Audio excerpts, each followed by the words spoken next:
Every declassified government operation explained. Some conspiracy stories begin with rumors. These 8 begin with records governments eventually released. Operation Paperclip.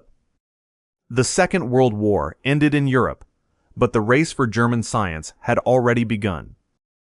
American forces captured engineers, physicians, chemists, and weapons specialists before the Soviet Union could recruit them. The program first operated under the name Overcast and later became known as Operation Paperclip. Its purpose was practical: move valuable technical expertise into the United States and deny that same knowledge to a new rival. The most famous recruit was rocket engineer Wernher von Braun, whose team later helped develop American missiles and the Saturn V launch vehicle. But the program's success came with a record officials could not cleanly separate from Nazi Germany. Many candidates had belonged to Nazi organizations. Some had worked within systems connected to forced labor, weapons production, or human experimentation. President Truman's policy was supposed to exclude active supporters of Nazism, yet military intelligence officials sometimes requested revised security reports when a scientist's background threatened recruitment. That is the central conflict inside Paperclip. The United States gained experts who accelerated rocketry, aviation, and military research, while accountability was delayed, reduced, or sometimes avoided. Later conspiracy culture often turns Paperclip into a story about Nazis secretly taking control of America. The documents support something more specific and more uncomfortable. American officials knowingly made strategic value compete with moral judgment, and sometimes allowed strategic value to win. Project SHAMROCK. For decades, copies of private telegrams quietly moved from American communications companies into government hands.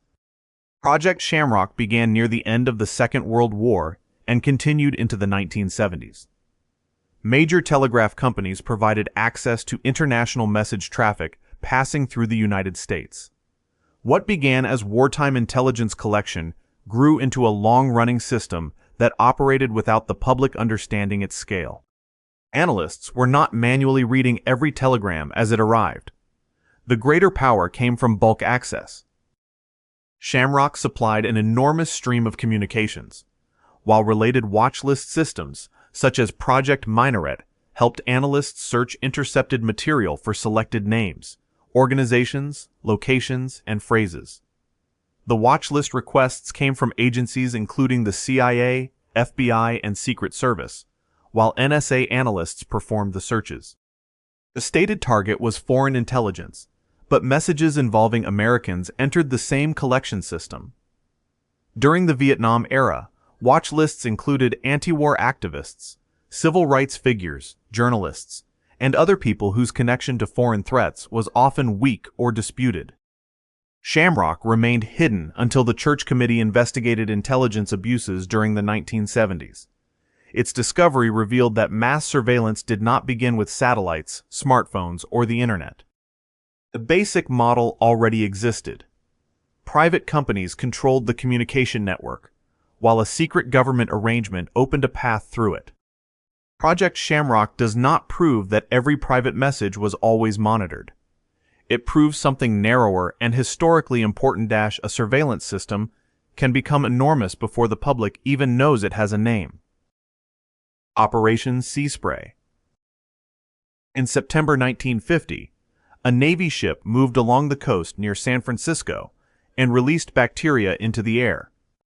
The public was not warned.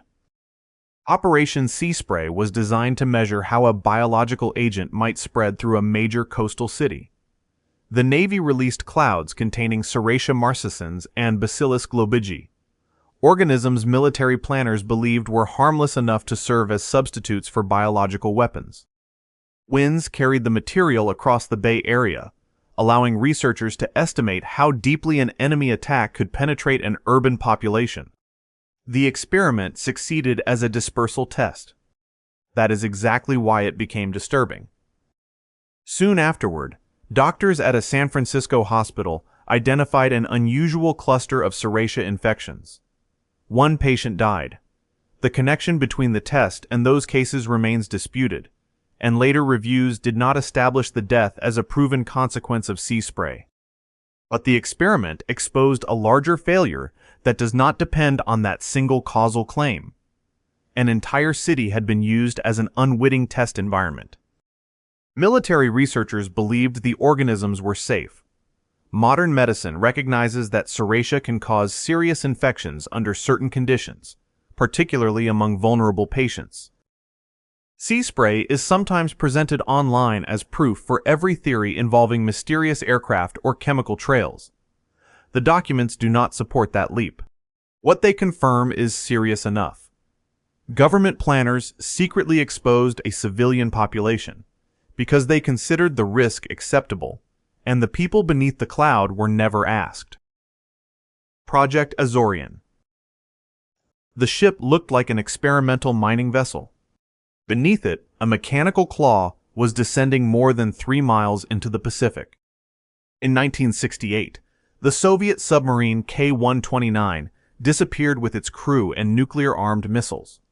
The Soviet search failed, but American intelligence located the wreck northwest of Hawaii at a depth of roughly 16,500 feet. Recovering it could reveal missile technology, cryptographic material, and details about Soviet naval capabilities. The CIA approved an operation so ambitious that the cover story required its own industrial project. Working with billionaire Howard Hughes, contractors built the Hughes Glomar Explorer and presented it publicly as a ship designed to mine valuable minerals from the ocean floor. Its real purpose was to lift part of a Soviet submarine without Moscow noticing. Inside the ship, a huge capture vehicle lowered through a concealed opening in the hull. In 1974, the claw reached K-129 and began raising it. Then part of the recovered section broke away and fell back into the abyss. The mission retrieved only a portion of its target, and exactly what intelligence returned remains partly classified. The operation was exposed before a second attempt could begin. Azorian was not a plan to control citizens or manufacture an enemy.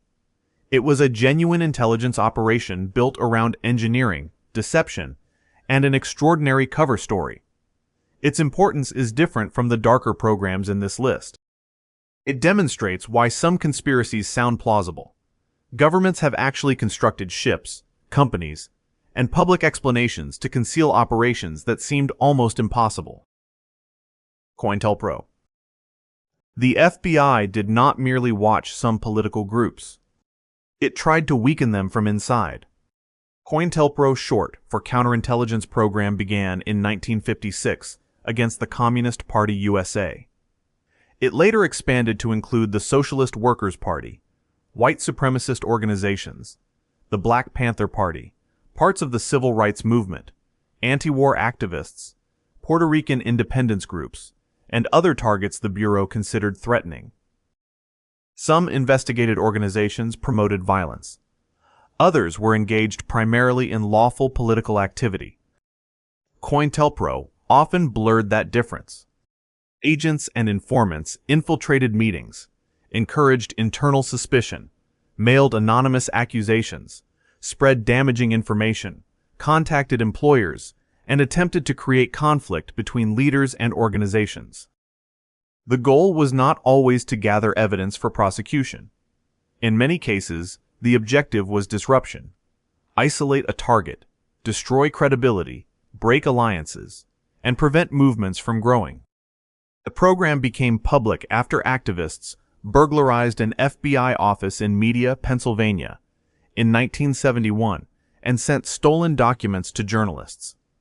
The Bureau formally ended COINTELPRO that year, but congressional investigations later exposed the wider pattern. It is important not to turn every disagreement inside a political movement into proof of an FBI operation. COINTELPRO does not justify unlimited suspicion. Its real lesson is already severe. A federal law enforcement agency secretly used counterintelligence methods against people inside the country, including citizens whose protected speech and association were treated as dangers to be neutralized rather than rights to be respected. Operation Chaos. COINTELPRO belonged to the FBI. Operation Chaos crossed a different line. It drew the CIA into the surveillance of American political dissent. The program began in 1967 as the government searched for evidence that foreign powers were directing the growing anti-war movement. The CIA had authority to collect foreign intelligence, so the stated mission focused on overseas connections. But proving or disproving those connections required names, relationships, travel records, publications, meetings, and correspondence involving people inside the United States. The search kept expanding. CIA stations abroad reported on American activists. Information flowed from foreign liaison services, police contacts, campus reporting, intercepted communications, other agencies, and related domestic intelligence programs. By the program's end, CHAOS had accumulated thousands of files on American citizens and organizations, while a computerized index contained hundreds of thousands of names. The evidence never established that the American anti-war movement was centrally controlled by a hostile foreign government. Instead of ending the search, pressure to prove the negative encouraged broader collection. That is what separates CHAOS from a simple intelligence mistake. The original question may have been legitimate, but the machinery built to answer it outgrew the boundary protecting domestic political activity from foreign intelligence surveillance. Operation Chaos ended in 1974 and became a major subject of later investigations. Its story is not that every protester was secretly followed by the CIA. It is that an agency created for foreign intelligence built a domestic information system because officials kept demanding an answer the evidence would not provide. MKUltra. MKUltra began with a Cold War fear. What if an enemy had discovered how to control the human mind? In 1953, the CIA approved a secret research program exploring drugs, hypnosis, interrogation, sensory deprivation, behavior modification, and methods for weakening resistance. Funding passed through universities, hospitals, prisons, research foundations, and private contractors, sometimes without the institutions or subjects understanding who was behind the work. LSD became the program's most famous tool, but MKUltra was much broader than one drug. Some participants volunteered for experiments. Others did not. In one notorious operation, men were brought to safe houses, given LSD without informed consent, and observed through one-way mirrors. Other projects involved vulnerable patients, prisoners, and people placed in situations where meaningful consent was impossible. The program produced research, but it did not create the reliable mind control weapon imagined in later fiction.